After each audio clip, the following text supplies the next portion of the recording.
ഏറ്റവും മുതിർന്ന അംഗത്തെയാണ്. അങ്ങനെയാണെങ്കിൽ ഈ ലോക്സഭയിൽ 8 ലോക്സഭകൾ കണ്ടിട്ടുള്ള കൊടിക്കുന്നിൽ സുരേഷും വീരേന്ദ്രകുമാറുമാണ് 8 ലോക്സഭ കണ്ടിട്ടുള്ള 2 അംഗങ്ങൾ. അതിൽ വീരേന്ദ്രകുമാറിനെ സംബന്ധിച്ചിടത്തോളം അദ്ദേഹം കേന്ദ്രമന്ത്രിയാണ്, അദ്ദേഹത്തെ പ്രൊട്ടം സ്പീക്കറാക്കാൻ കഴിയില്ല. പിന്നെ കൊടിക്കുന്നിൽ സുരേഷ് മാത്രമാണുള്ളത്. പക്ഷേ കൊടിക്കുന്നിലിനെ ആക്കാതെ 7 ലോക്സഭ കണ്ട ഒരു BJP-ക്കാരനെ പ്രൊട്ടം സ്പീക്കറാക്കിയതിന് എന്ത് ന്യായീകരണം?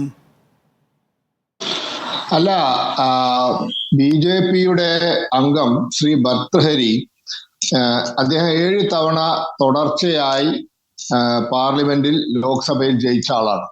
എന്നാൽ ശ്രീ കൊടിക്കുന്നിൽ സുരേഷ് 2004 പരാജയപ്പെട്ട ആളാണ്. അപ്പോ 7 ടൈംസ് ഇൻ എ റോ, ഒരു ഒറ്റ നിരയിൽ 7 തവണ ജയിച്ച ആളാണ് അദ്ദേഹം. അപ്പൊ അദ്ദേഹത്തിന് യാതൊരു അയോഗ്യതയുമില്ല. അദ്ദേഹത്തെ ആക്കുന്നതിൽ യാതൊരു തെറ്റും, അതായത് യാതൊരു തരത്തിലുള്ള കീഴ്വഴക്കങ്ങളുടെ ലംഘനവുമില്ല. പിന്നെ കോൺഗ്രസ്സുകാർ കീഴ്വഴക്കങ്ങളെ പറ്റിയൊക്കെ പറയുന്നു. ലോകസഭയിൽ, അതായത് ഇംഗ്ലണ്ടിൽ നിന്നും നാം കടമെടുത്ത പാർലമെന്ററി ജനാധിപത്യത്തിൽ ഹൗസ് ഓഫ് കോമൺസ് എന്നാണ് പ്രധാനമന്ത്രിമാരുണ്ടാവുക. ഹൗസ് ഓഫ് ലോർഡ്സിലെ അംഗങ്ങൾ പ്രധാനമന്ത്രി ആവാറില്ല. ഇവിടെ രാജ്യസഭയിൽ നിന്നും 10 വർഷം പ്രധാനമന്ത്രിയായി മൻമോഹൻ സിംഗ്. അന്ന് കീഴ്വഴക്കങ്ങളോട് കോൺഗ്രസ്സുകാർക്ക് യാതൊരു മമതയുണ്ടായിരുന്നില്ലല്ലോ. പിന്നെ കോൺഗ്രസ്സുകാർ ജനാധിപത്യത്തെ പറ്റിയൊക്കെ പറയുന്നു.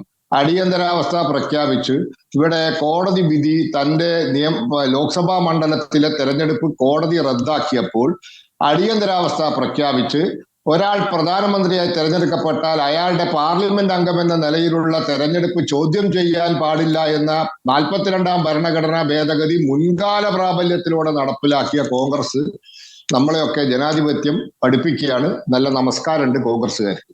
പക്ഷേ പറയേണ്ട ആവശ്യമില്ല.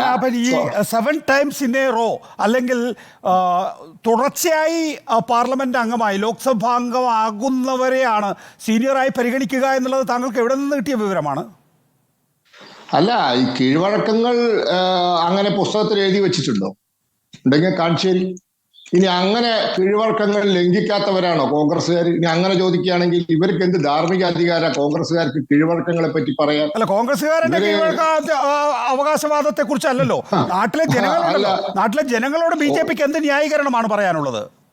അതെ, അത് 7 തവണ തുടർച്ചയായി ജയിച്ച ആൾക്കാണ് കീഴ്വഴക്ക പ്രകാരം കൂടുതൽ സാധ്യത എന്നാണ് ഞങ്ങളുടെ അഭിപ്രായം. അതിനെ പുസ്തകത്തിലുണ്ടോ, പറഞ്ഞിട്ടുണ്ടോ? പുസ്തകത്തിൽ പറയാത്ത കാര്യമാണല്ലോ കീഴ്വഴക്കങ്ങൾ. ഈ കൺവെൻഷൻസ് ആൻഡ് ട്രഡീഷൻസ് എന്ന് പറഞ്ഞു കഴിഞ്ഞാൽ they are not written law, it is not something which is written.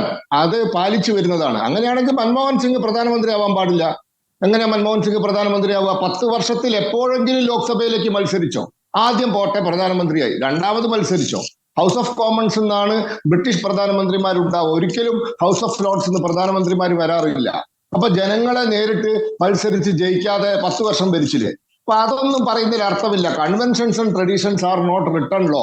7 വർഷം 7 തവണ തുടർച്ചയായി ലോക്സഭ അംഗമായ ആൾക്ക് ഈ എന്താ പറയാ, 1 തവണ തോറ്റു. അതിനിടയിൽ 1 തവണ തോറ്റിട്ടുണ്ട് ശ്രീ കൊടിക്കുന്നിൽ സുരേഷ്. അതുകൊണ്ട് അദ്ദേഹത്തെക്കാൾ യോഗ്യത ഇദ്ദേഹത്തിനുണ്ട് എന്നാണ് ഞങ്ങളുടെ വാദം. വിചിത്രമായ വാദമാണ് ഒരിക്കൽ കൂടി ആവർത്തിക്കുകയാണ് ശ്രീ